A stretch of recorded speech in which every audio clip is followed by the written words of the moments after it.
निकिता, शाम को तैयार रहना, मूवी देखने चलेंगे, कहता हुआ नितिन ऑफिस चला गया था। निकिता बहुत उमंग में थी क्योंकि उसके पति नितिन ने एक लंबे समय बाद उसे सिनेमा ले जाने की बात कही थी। वह ऑफिस से जल्दी अपना काम पूरा करके घर आ गई थी। उन्हें 9 बजे का शो देखने जाना था। नितिन के आने की प्रतीक्षा में वह दरवाजे पर आंख लगाए बैठी थी। घड़ी में 9:30 बज रहे थे। उसे चिंता होने लगी थी। उसने नितिन से बात करने के लिए मोबाइल उठाया ही था कि नितिन वापस आ गया। वह बोली, अरे क्या हुआ, आज तो आपको बहुत देर हो गई। सब ठीक तो है ना? मैं तो कब से तैयार बैठी हूं। नितिन दिन भर के काम से बहुत थका हुआ था। वह कुछ नहीं बोला और सीधे कमरे में चला गया। निकिता उससे पूछती रही, आखिर क्या बात है, कुछ तो बताओ। नितिन ने छोटा सा उत्तर दिया, कुछ नहीं। निकिता का उत्साह पूरा ठंडा हो चुका था। फिल्म के टिकट भी बेकार हो चुके थे। निकिता ने खाना लगाया। दोनों ने चुपचाप खाना खाया और फिर सोने चले गए। दोनों एक दूसरे की तरफ पीठ करके सोने का नाटक करते रहे। निकिता की आंखों से आंसू गालों को भिगोते हुए तकिए पर गिरते जा रहे थे। उसके मन में नितिन की उदासी तीर बनकर चुभ रही थी। यह कोई एक दिन की बात नहीं थी, यह तो रोज की आदत बन चुकी थी। बढ़ती हुई ऑफिस की जिम्मेदारियों और परेशानियों एवं धन कमाने की तीव्र लालसा के कारण नितिन और निकिता के बीच दूरियां बढ़ती जा रही थी। नितिन ने धन एवं सुख वैभव के साधनों को अतिशीघ्र जुटाने में अपने आप को झोंक दिया था। वह एकदम थक कर घर लौटता, फिर अपने लैपटॉप को लेकर बैठ जाता। निकिता भी अपने ऑफिस में व्यस्त रहती। दोनों के बीच कुछ नया न होने की वजह से जिंदगी में नीरसता ने अपने तीखे पंजे फैला लिए थे। शारीरिक आकर्षण भी दिन प्रतिदिन कम होता जा रहा था। उन दोनों का प्रेम विवाह हुआ था। वह सोच रही थी, शादी के पहले तो नितिन न जाने कैसे मेरे सपनों को अपनी आंखों से देख लेते थे और मेरे सारे अरमान मेरे कहने से पहले पूरे कर देते थे। पर अब उन्हें ऐसा क्या हो गया है कि अब वह मेरी तरफ देखते भी नहीं। उसे पुराने दिन याद आने लगे जब नितिन उसको बिना देखे एक दिन भी नहीं रह पाते थे। शादी से पहले उसने नितिन से एक बार कहा था, तुम मुझे दुनिया घुमाओगे ना? तब नितिन ने तुरंत ही दोनों के लिए अमेरिका से MBA में प्रवेश लेने के लिए कार्यवाही शुरू कर दी थी। जब फॉर्म भरने लगे तो निकिता ने अपने माता पिता को बताया था। नितिन ने उन्हें भी बड़ी आसानी से अमेरिका में रहकर पढ़ाई के लिए तैयार कर लिया था। माता पिता के पास धन की कोई कमी नहीं थी, इसीलिए कोई परेशानी नहीं हुई। उसके बाद दोनों ने अमेरिका से एक साथ MBA किया था। हर पल आनंद से लबालब भरा हुआ था।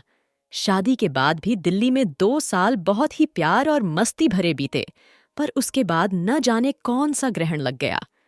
आपस में छोटी छोटी अपेक्षाओं से जिंदगी में कटुता बढ़ती जा रही थी। दोनों में से किसी को किसी की बात बुरी लगती तो अपने मन में ही उसकी गांठ बांध लेता। धीरे धीरे बढ़ती हुई कटुता जीवन की मधुरता को डसने लगी थी। दोनों मिलकर उसका कारण खोजना ही नहीं चाहते थे। चुप्पी से कैसे समस्याएं हल होती। नितिन के व्यवहार में बेरुखी बढ़ती ही जा रही थी। रोज रोज की ऐसी बेरुखी से निकिता तंग आ गई थी। निकिता सोच रही थी, जल्दी से बड़ा घर, बड़ी गाड़ी और सारे सुख साधनों को जुटाने के चक्कर में हमारे जीवन के रंगीन पल ही न जाने कहाँ खो गए। बस अब तो EMI की किश्त भरने की चिंता के कारण नितिन बस काम में ही व्यस्त रहना चाहते हैं। धन और प्रमोशन की लालसा ने उनके अंदर की सरसता को जैसे मार कर ही रख दिया है। निकिता और नितिन अपने अपने सोच विचार में मग्न न जाने कब निद्रा की गोद में सो गए। फिर सुबह हुई और अपने अपने ऑफिस चले गए। जब शाम को निकिता और नितिन चुपचाप चाय पी रहे थे, तभी निकिता के घर से स्काइप पर कॉल आया। निकिता की मां ने बड़े आग्रहपूर्वक कहा, बेटा, हमारी बहुत इच्छा है कि इस बार तुम और नितिन होली हमारे साथ मनाओ। निकिता तो मां का प्रस्ताव सुनकर बहुत प्रसन्न हो गई, किंतु नितिन ने कहा, तुम चली जाओ। कुछ दिन सबके साथ रहोगी तो तुम्हें भी अच्छा लगेगा। मुझे तो बहुत काम है, मैं नहीं जा सकूंगा। निकिता की छोटी बहन मिनी ने बड़े अधिकार से कहा, जीजा जी, आपको होली पर आना ही है। मुझे आपके साथ होली खेलनी है, आप मना नहीं करेंगे। नितिन ने कहा, नहीं मिनी, मुझे बहुत जरूरी काम है, मैं नहीं आ सकूंगा, प्लीज बात को समझो। मिनी बोली, जीजा जी, होली पर सब जगह छुट्टी होती है, काम तो होते रहेंगे, पर साली का ऐसा ऑफर बार बार नहीं मिलेगा आपको। निकिता के पापा भी बोले, बेटा, पूरा परिवार होली में साथ होगा तो बहुत अच्छा लगेगा। आ जाओ आप लोग, काम तो जिंदगी भर चलते ही रहेंगे। पिताजी के आग्रह के बाद नितिन को निकिता के साथ उसके घर मथुरा जाना ही पड़ा। जब नितिन और निकिता मथुरा पहुंचे तो पूरे परिवार में एक उल्लास भर गया। वैसे भी मथुरा में तो होली के त्योहार की अलग ही धूम होती है। पूरे शहर में होली के उत्सव की निराली छटा थी। निकिता के नीरस जीवन में होली के उत्सव ने कुछ सरस पल भर दिए थे। सब होली की तैयारी में लगे थे। निकिता वहां भी नितिन की चुप्पी से परेशान थी। उसने अपने कमरे में नितिन से धीरे से कहा, नितिन प्लीज, ऐसे चुप मत बैठो, घर में सबसे बात करो ना। और हाँ, सबके सामने मुझसे भी वैसे ही बात करो जैसे तुम पहले किया करते थे। तुम्हारी चुप्पी से मम्मी पापा समझ जाएंगे कि हम लोगों के बीच कुछ अनबन है। उन्हें बहुत दुख होगा। नितिन ने झुंझलाते हुए रूखा सा उत्तर दिया, ठीक है बाबा। तभी मिनी आ गई और बोली, चलो दीदी, जीजाजी के पास ही बैठी रहोगी या कुछ काम भी करोगी। दोनों बहनें उठी और आंगन में आकर रंगोली बनाने लगी। मिनी ने दीदी और जीजाजी के बीच की लड़ाई को भांप लिया था। वह निकिता से बड़े प्यार से बोली, दीदी, क्या बात है, आप और जीजाजी खुश नहीं लग रहे हैं? मिनी के प्यार भरे स्वाभाविक से प्रश्न पर निकिता की आंखों से दो मोती अनायास ही लुढ़क गए। उसने अपने आंखों के पानी को तुरंत ही पोंछ लिया। वह उत्सव के उल्लास में किसी भी प्रकार का व्यवधान नहीं बनना चाहती थी।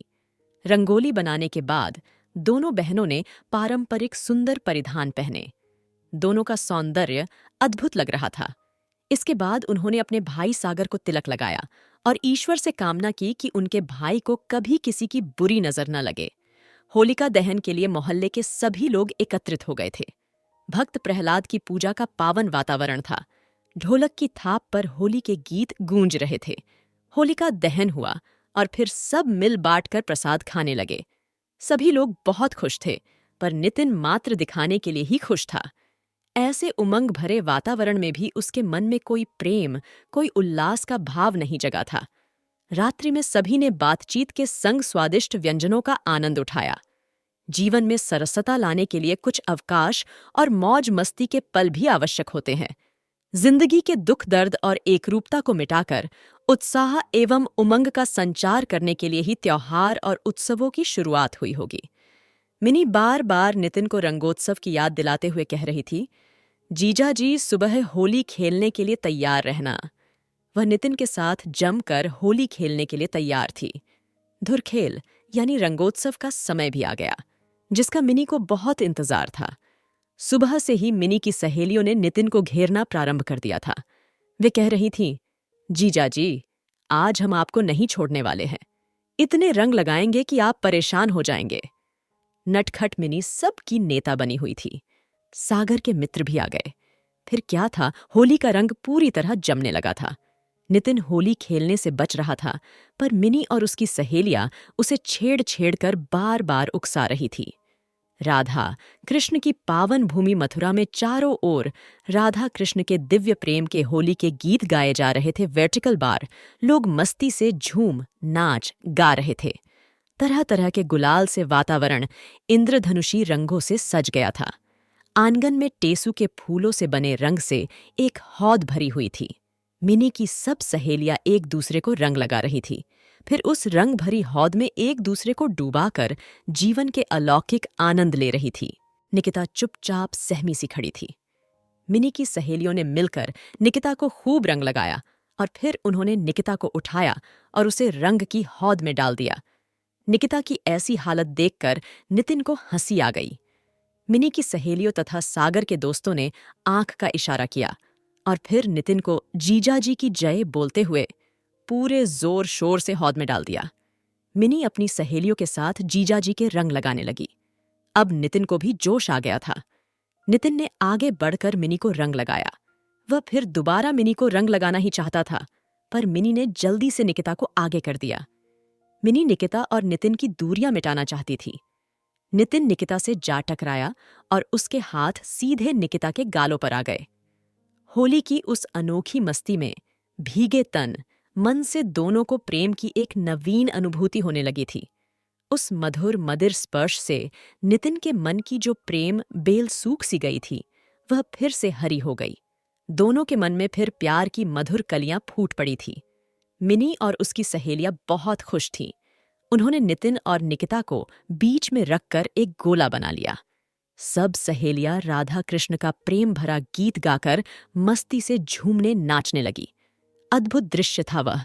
नितिन और निकिता का तन मन होली के रंग में पूरी तरह भीग चुके थे। वे अपनी सारी नीरसता होली के रंगों में ही उड़ा देना चाहते थे।